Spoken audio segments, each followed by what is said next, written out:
नमस्कार दोस्तों, आपका स्वागत है स्टोरी वाली यात्रा में, जहां हर कहानी में बस एक ही उद्देश्य होता है, मनुष्य को उसकी भूलों का एहसास कराना और उसे आत्मा के सच्चे धन की ओर ले जाना। आज की कहानी सुनिए, लकड़हारे और जादुई बीज। एक ऐसी कथा जो यह सिखाती है कि ईश्वर जब देना चाहता है, तो पहले हमारे मन की मिट्टी को परखता है। गांव के बाहर घने साल और पीपल के पेड़ों के बीच एक पुरानी झोपड़ी थी। उस झोपड़ी में रहता था एक साधारण लकड़हारा, रघु। रघु गरीब था, पर उसके मन में मेहनत की कमी नहीं थी। हर सुबह वह अपनी पुरानी कुल्हाड़ी लेकर जंगल चला जाता और शाम तक लकड़ियां काट कर लाता। फिर वही लकड़ियां बेचकर किसी तरह अपनी पत्नी गौरी और 7 साल के बेटे मोहन का पेट पालता। रघु के दिन ऐसे ही गुजरते रहे, पर अब कई दिनों से जंगल में लकड़ी कम मिल रही थी। जो मिलती उसे लोग सस्ते में खरीद लेते। गरीबी बढ़ती गई। एक शाम जब सूरज ढलने लगा और जंगल पर सुनहरी किरणें बिखर रही थीं, रघु थक कर एक पुराने बरगद के नीचे बैठ गया। पसीने से तरबतर थका हुआ उसने आसमान की ओर देखा और बोला, हे भगवान, क्या मेरे जीवन में कभी सुकून नहीं होगा? क्या मेरा बच्चा भी भूख से सोता रहेगा? जवाब में बस हवा चली। पेड़ों की पत्तियां सरसराई। रघु का सिर नीचे झुक गया। तभी पीछे से एक धीमी आवाज आई, जिसने धरती बनाई वह भूख से मरने नहीं देता। बस बीज बोने की हिम्मत रख। रघु चौंक गया। बुढ़ा तो देखा, सामने एक बूढ़ा साधु खड़ा था। उसके शरीर पर सफेद वस्त्र, चेहरे पर अजीब सी शांति और आंखों में ऐसा तेज मानो भीतर सूर्य जल रहा हो। रघु ने हाथ जोड़कर प्रणाम किया। बाबा, आप कौन? साधु मुस्कुराए। मैं वही हूं जिसे लोग तब याद करते हैं जब सब साथ छोड़ देता है। तू दुखी है, इसलिए आ गया। रघु की आंखों में आंसू आ गए। बाबा, मेरे पास कुछ नहीं। दिन रात मेहनत करता हूं, फिर भी घर में रोटी नहीं। किस कर्म का फल भोग रहा हूं? साधु ने झोली से एक छोटा सा कपड़े का थैला निकाला और रघु को दिया। इसमें है 3 बीज, पर याद रखना, ये साधारण नहीं, ये जादुई बीज है। इन्हें जहां सच्चे मन और निस्वार्थ भाव से बोया जाएगा, वहां समृद्धि अपने आप जन्म लेगी। लेकिन लेकिन क्या बाबा? रघु ने अधीरता से पूछा। लेकिन अगर लालच या अधैर्य मन में आया, तो ये बीज राख बन जाएंगे। रघु ने बीज अपने हाथों में लिए। वे हल्के से सुनहरे रंग के थे, जिन पर हल्की चमक थी। वह बोला, बाबा, मैं इन्हें बो दूंगा। साधु मुस्कुराए। सिर्फ बोना काफी नहीं बेटा, विश्वास से सींचना भी जरूरी है। इतना कहकर साधु धीरे धीरे जंगल की धुंध में विलीन हो गए। रघु घर लौटा तो गौरी ने पूछा, इतनी देर क्यों हो गई? रघु ने सब बताया। गौरी हंस पड़ी। अब जादू से पेट भरेगा क्या? चलो, जो मिला उसे पकाओ। रघु चुप रहा, मगर रात भर वो उन बीजों को देखता रहा। उसके मन में आशा और डर दोनों थे। अगली सुबह सूरज उगा तो उसने झोपड़ी के पास की सूखी जमीन में एक छोटा गड्ढा खोदा और पहला बीज बो दिया। फिर हाथ जोड़कर कहा, हे ईश्वर, मेरे मन में लालच नहीं, बस मेरे बेटे के चेहरे पर मुस्कान लाना। दिन बीतते गए। जमीन वैसी ही रही, कोई हरियाली नहीं। गौरी ने ताने दिए, कितना भोला है तू, मिट्टी में सोना बोआया। रघु हंसकर बोला, शायद मुझे परख रहा है भगवान। तीसरे दिन बारिश हुई। उस जगह पर हल्की सी हरी कुंपल उग गई। रघु की आंखों में चमक आ गई। वो रोज उस पौधे से बात करता, तू बस बढ़, मैं तेरे साथ हूं। लेकिन 7वें दिन सुबह जब वो उठा, तो देखा कि पौधा गायब है। कोई जानवर उसे नोच ले गया था। रघु बैठकर रो पड़ा। शायद मैं योग्य नहीं था। वो लौटने ही वाला था कि उसी जगह मिट्टी के नीचे से हल्की सुनहरी रोशनी फूटने लगी। उसने मिट्टी हटाई। एक छोटा सा पत्थर चमक रहा था। रघु ने उसे उठाया तो उस पर लिखा था, पहला सबक, मेहनत बिना कुछ नहीं उगता, असफलता भी ईश्वर की तैयारी है। उसके दिल में नई रोशनी आ गई।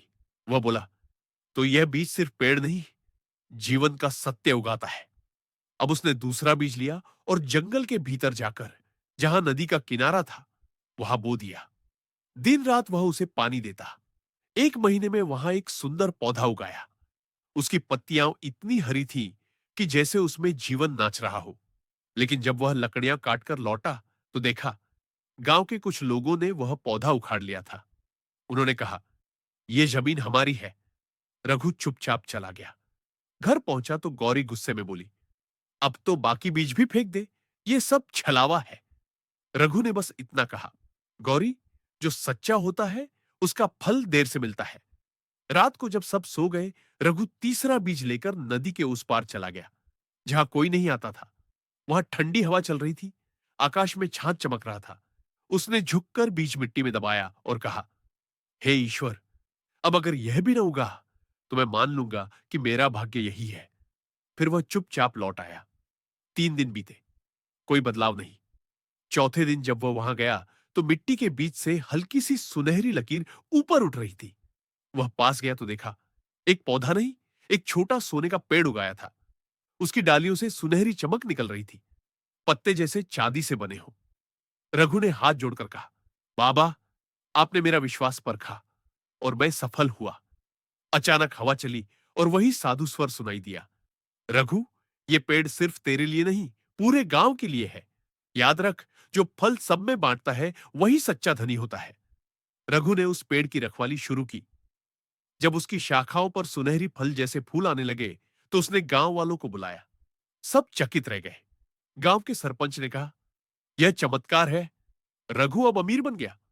पर रघु बोला, नहीं, यह मेरा नहीं, सबका है। वह रोज कुछ फल निकालकर जरूरतमंदों में बांट देता। धीरे धीरे उस गांव में सुख आने लगा। जहां पहले झगड़े होते थे, अब लोग एक दूसरे की मदद करते। जहां पहले गरीबी थी, अब संतोष था। लेकिन हर सुख की जड़ में परीक्षा छिपी होती है। एक दिन एक व्यापारी वहां आया। उसने सोने के फल देखे और कहा, अगर यह पेड़ मेरा हो जाए तो मैं तुझे 100 अशर्फियां दूंगा। रघु ने मुस्कुराकर मना कर दिया, यह पेड़ मेरे नहीं, ईश्वर का है। व्यापारी ने मन में द्वेष पाल लिया। रात को चोरी से उसने पेड़ काटने की कोशिश की। जैसे ही कुल्हाड़ी पड़ी, जमीन से अग्नि की लपट उठी। पेड़ नहीं जला, बल्कि व्यापारी खुद वही पत्थर बन गया। सुबह जब रघु पहुंचा तो देखा, वह पत्थर के रूप में वही पड़ा है और पेड़ पहले से ज्यादा हरा है।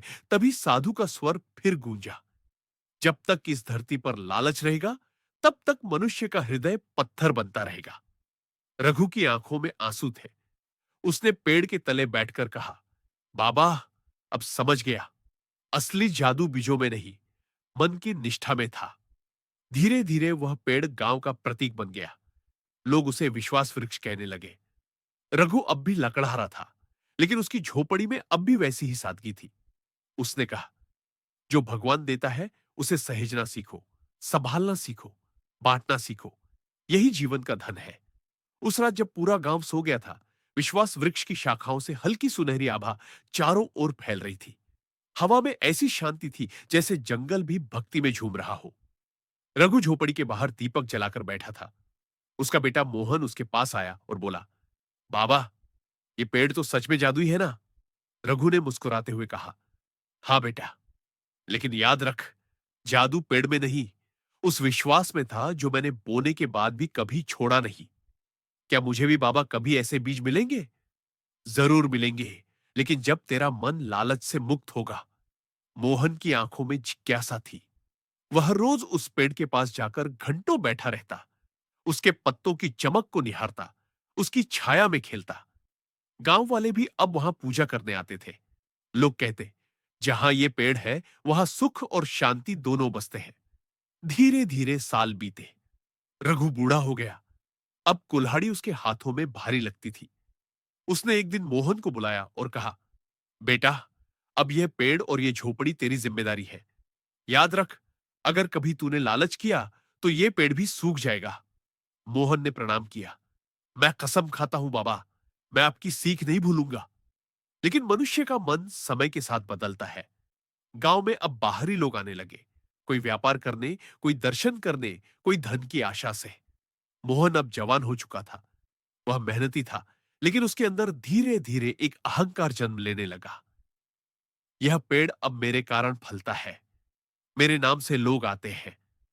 रघु ये देखता तो बस मुस्कुरा कर कह देता, बीज की जड़ कमजोर मत करना बेटा। पर मोहन समझ नहीं पाता।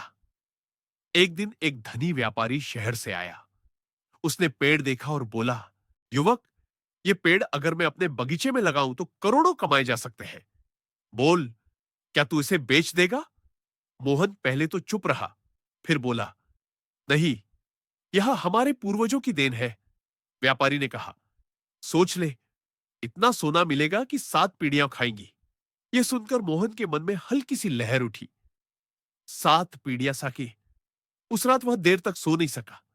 मन में लालच और संस्कार दोनों की लड़ाई चल रही थी। अचानक हवा चली, दीपक बुझ गया।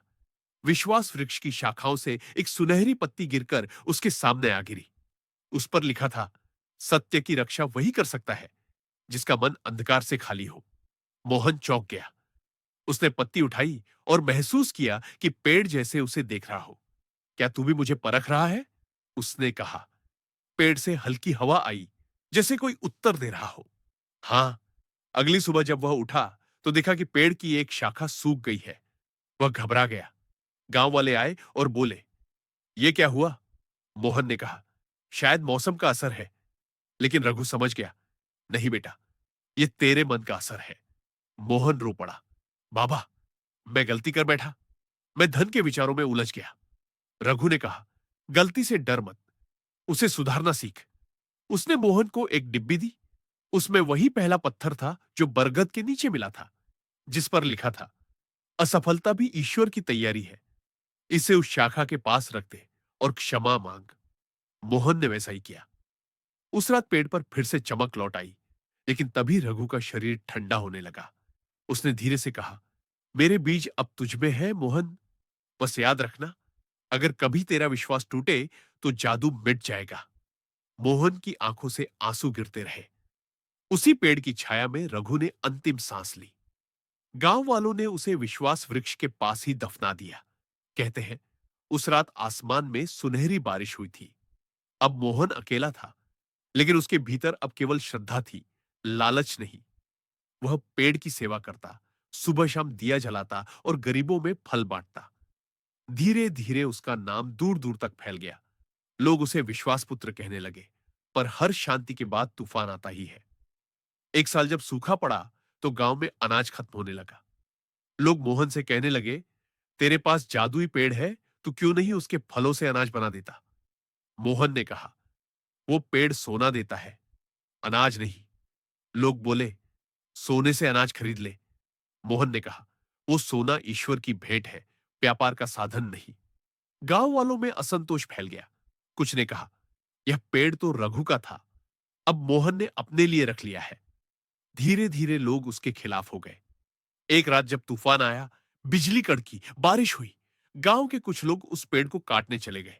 मोहन दौड़ता हुआ पहुंचा। रुको, ये पेड़ हमारी आस्था है। लेकिन किसी ने उसकी न सुनी। जैसे ही कुल्हाड़ी पेड़ से टकराई, बिजली गिरी और पूरा आसमान सुनहरी रोशनी से भर गया। लोग डर कर भाग गए। जब सब शांत हुआ तो पेड़ वही था, लेकिन अब उसकी जड़ में एक नया अंकुर उगा था, जो और भी अधिक प्रकाशमान था। मोहन समझ गया कि यह नई शुरुआत है। अचानक उसे आवाज आई, बीज फिर जन्म लेते हैं जब मन सच्चा होता है। वह पलट कर देखता है। वही बूढ़ा साधु खड़ा था जिसने कभी उसके पिता को बीज दिए थे। मोहन ने उनके चरणों में सिर रख दिया। बाबा, मैंने सबक सीखा। असली जादू सोने में नहीं, सेवा में है। साधु ने मुस्कुराते हुए कहा, अब ये बीज तेरे नहीं, तेरी संतानों के लिए है। याद रख, जादू तभी काम करता है जब उसे बांटा जाए। कहते हैं, वर्षों बाद जब मोहन भी वृद्ध हुआ तो उस पेड़ के नीचे फिर 3 सुनहरी बीज चमकने लगे। गांव के बच्चों ने उन्हें देखा और हर बच्चे ने एक एक बीज उठाया। एक ने कहा, मैं इसे अपने खेत में बोऊंगा। दूसरे ने कहा, मैं इसे मंदिर के आंगन में। तीसरे ने कहा, मैं इसे गरीबों के घर के पास। और तब आसमान से आवाज आई, अब धरती पर फिर से विश्वास बोया गया है। धीरे धीरे वह गांव एक तीर्थ बन गया। लोग दूर दूर से आते और हर व्यक्ति उस पेड़ के नीचे बैठकर कहता, यहां दिल को जो शांति मिलती है वो किसी धन से नहीं मिलती।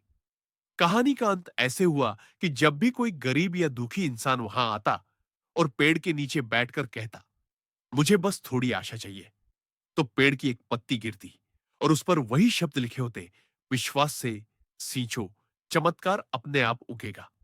दोस्तों, अगर इस कहानी से आपके मन में थोड़ी भी आशा या विश्वास जगा है, तो यही इस कथा का असली फल है। याद रखिए, ईश्वर हर किसी को बीज देता है, पर उगाना हमारे हाथ में है। अगर आपको यह कहानी पसंद आई, तो स्टोरी वाली यात्रा चैनल को सब्सक्राइब करें, क्योंकि अगली यात्रा में फिर मिलेंगे एक और ऐसी कथा के साथ, जहां हर शब्द में होगा आस्था का प्रकाश और जीवन का रहस्य।